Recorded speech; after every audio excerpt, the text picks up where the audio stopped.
তার উল্টো। বিনা যুদ্ধেই ইরানের আয়াতুল্লাহ আলী খামেনেই হারিয়ে দিলেন এই রক্তপিপাসু ডোনাল্ড ট্রাম্পকে।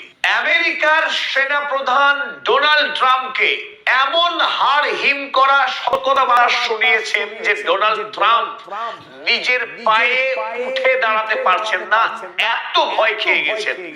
ইরানের দিকে ফিরে তাকাবার সাহস করছে না ডোনাল্ড ট্রাম্প।